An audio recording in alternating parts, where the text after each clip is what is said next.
Okay, starting off with the military. In my opinion, the gold standard for quality is the morale and the discipline. I think you guys can agree with that, right? What we'll do, by the way, is if one's on the left, it's better than the one on the right. So, the thing is that the more damage you do, the less damage you take also, so you save on manpower. And I do actually think there is an advisor that is better than these, in my opinion, and that's the manpower advisor.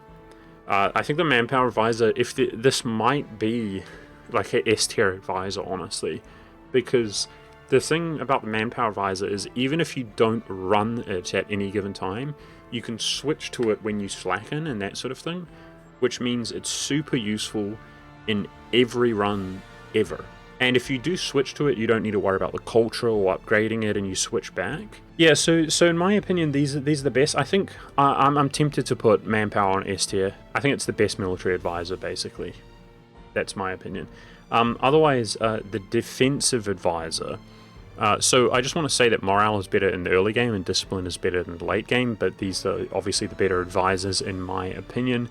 The defensive advisor, lately, I think base racing is like a big thing. People should consider base racing.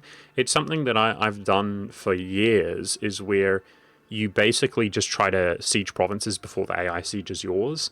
And what you can do is kind of scare.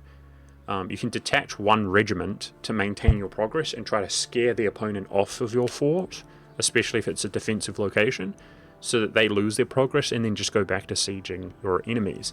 And you can't get an advisor to actually increase your siege ability, but you can get one to slow down your opponents. And I definitely think under certain circumstances, the defensive advisor is the best. So we'll put him on a B. I just think it has less applications, but in some cases, you just think about it. You might want to switch to defensive. It's going to do more for you. Let's put this as a genuine C. The land maintenance modifier. This is actually the only economic military advisor. So this is the only one that actually benefits the economy. And there are certain circumstances where you want to make money. Money obviously is really valuable. The more money you're making, the sooner you're going to get that economic hegemon by investing the money. And so if you're in the rare circumstance where you have manpower and you're chilling, like everything is pretty easy, this is where you'd be rolling the land maintenance to make more money. Otherwise, you'd be rolling the manpower because it's very difficult. That situation is not common. So if you feel like the game's easy right now, but it's costing you manpower, that's when you'd be using the manpower. But then, like I said, the manpower always, 100% of games should be utilized, and that's why I would say he is actually the best.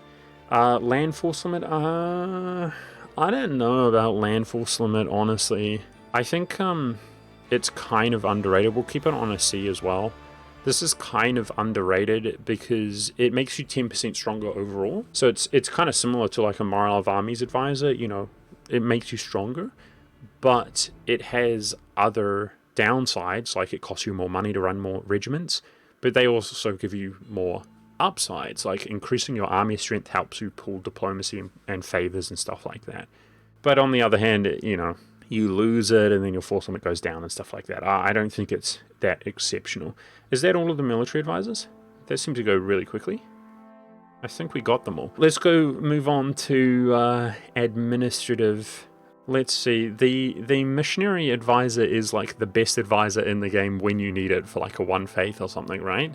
So it's niche is the thing. So we're not going to put it that high. It's like the best, but only when you want to convert stuff, and that's kind of like irrational. In my opinion, I think the stability advisor is actually very similar to the manpower advisor in the sense that it should always be utilized in every game, right? When you want to boost your stability up, and it saves you admin points, and admin points are debatably the most important point. So this saves you admin points. And you should be using it even if you're not running it. So I think I have to put it as a solid A. I'm tempted to make the inflation S tier, guys. This might be S tier. Let's come back to that. Let's do the other admin ones. Prestige. Prestige is really good. We can't make everything so high. You notice how high everything is? We'll put Prestige on B. There are certain nations, like we're playing as Ryukyu, and Ryukyu doesn't have that much, but it has prestige and prestige decay. What you'll find is that if you don't have prestige bonuses, prestige is really, really good. You can see the effects that it has. Global trade power, morale of armies, morale of navies, the improved relations 50%, that's under the right circumstance, that's insane, combined with the 10% aggressive expansion. So you really want to have your prestige up the whole time if possible.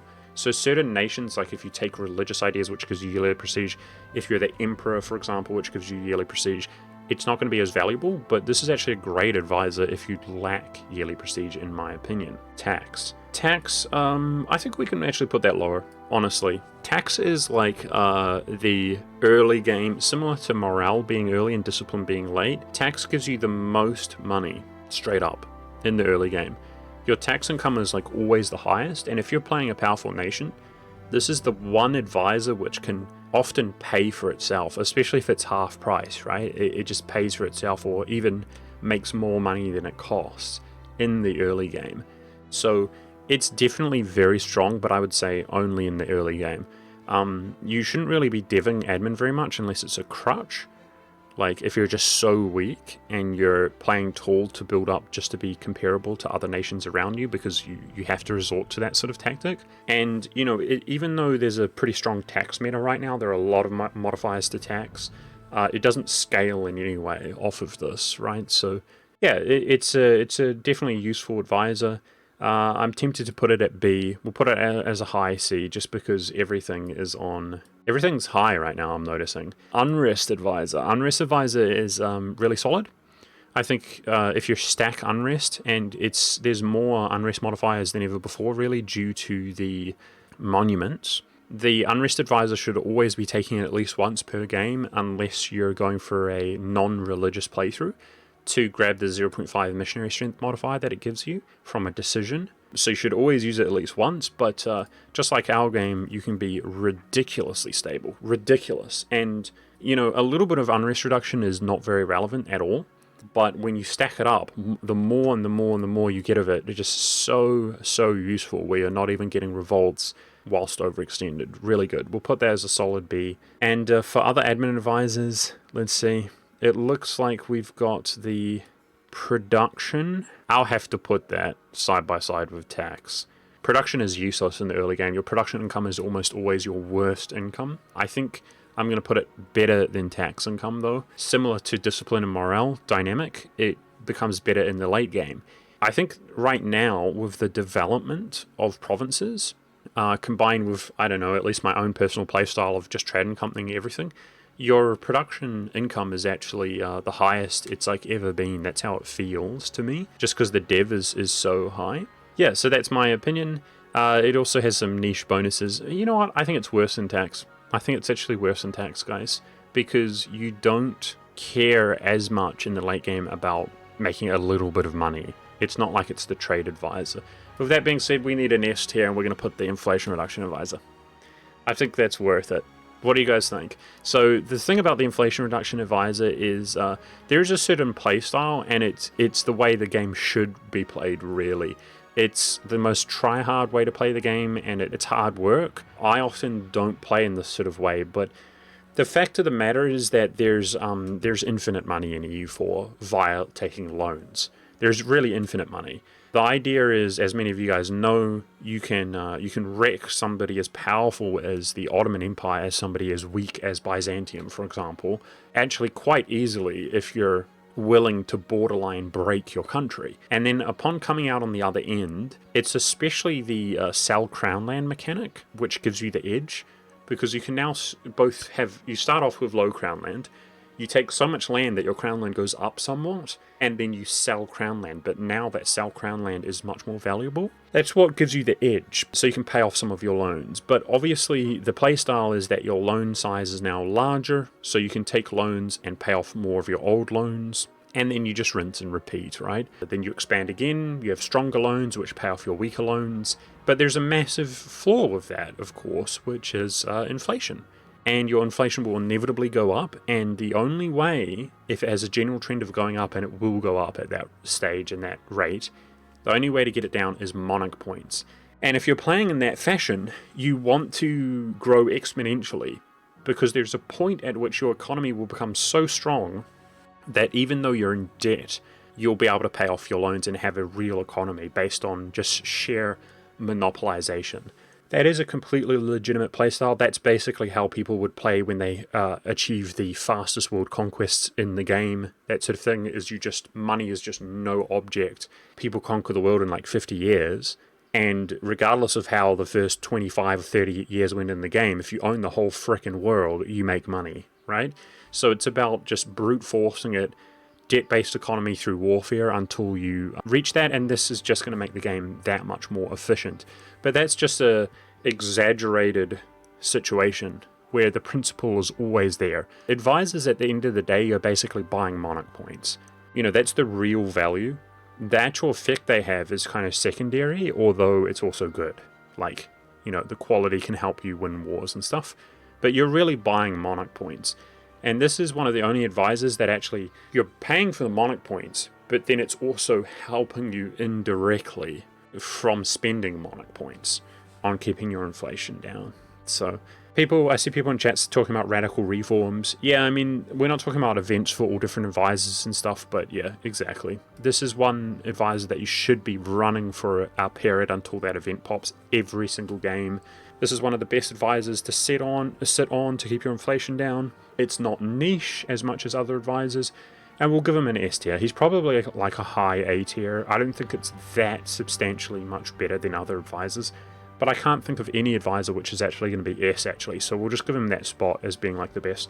Let's move on to Diplo. I think Reputation is overrated. Put it on a B. It's actually too niche, in my opinion, and yeah, just throwing it out there, I think it's kind of overrated.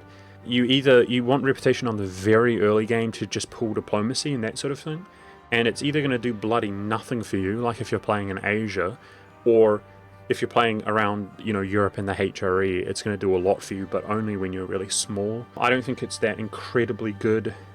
There's a lot of monuments and stuff like that which keep your reputation high in the late game.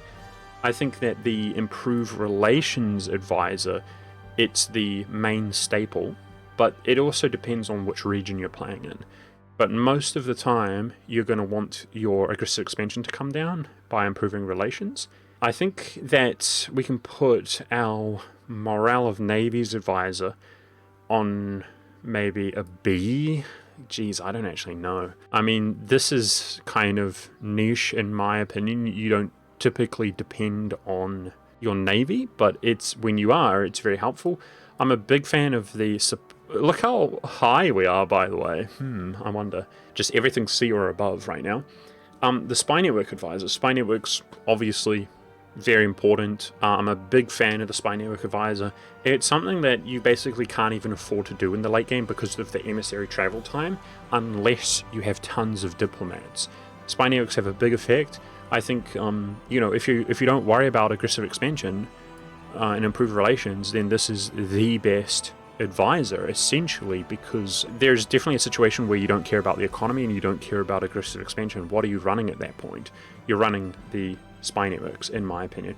This is the Colonial Range Advisor. Let's pop this down. I reckon that's a solid E. It does have use, so it's not the worst ever, but it's bad. This is niche on top of niche, right? It only becomes available if you're colonial, and then what is the likelihood that it's going to really make a significant difference? There is the situation where you can't reach a province you want to colonize, and it saves you from actually colonizing a stepping stone.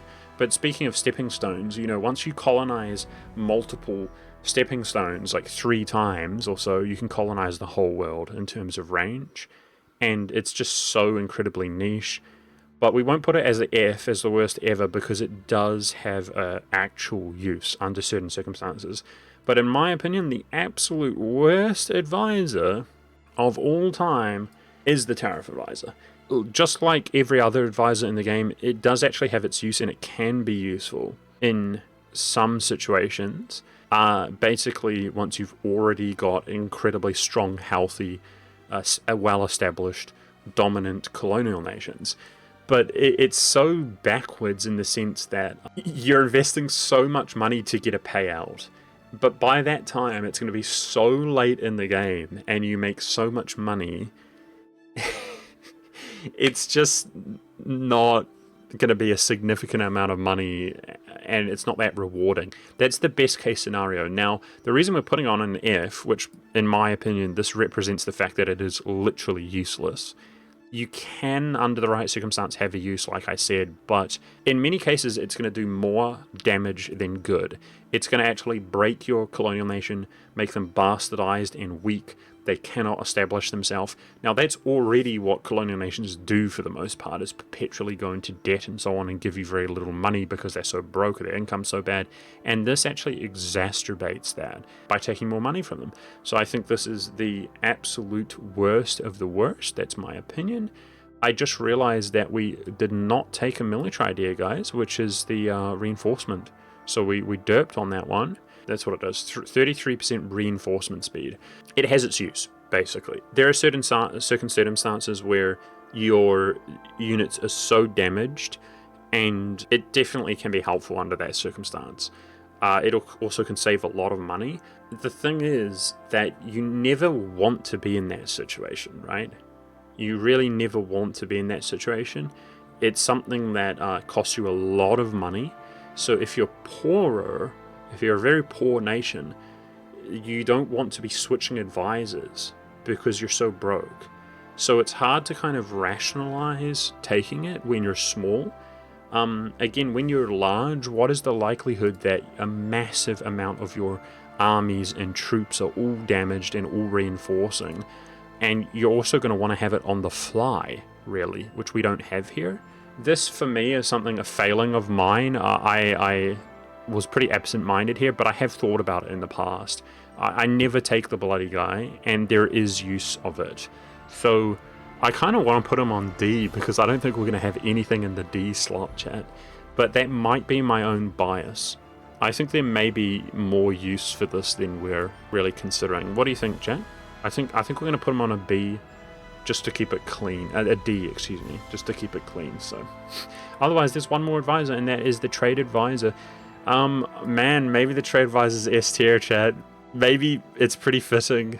So, the thing about the trade advisor is, it is the absolute standalone best income advisor in the game, as trade is the best.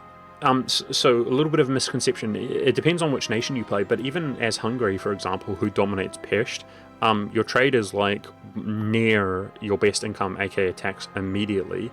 But it's also the one that you have the most control over because you can do it through warfare. A lot of people are mad that I've put it on S. Yeah, we could put it on a high A. Look at our A advisors. I kind of agree. So the reason that I think it's better than the other advisors is because you're going to use it every single game, in my opinion. Every single serious game, you're going to want to use it. You might switch it out later on, but it is going to give you a lot of income. You want to use it for the Radical Reform, same thing, even if you don't intend to use it. It's such a good event. And think about around trying to spawn global trade, but no, excuse me, the economic hegemon.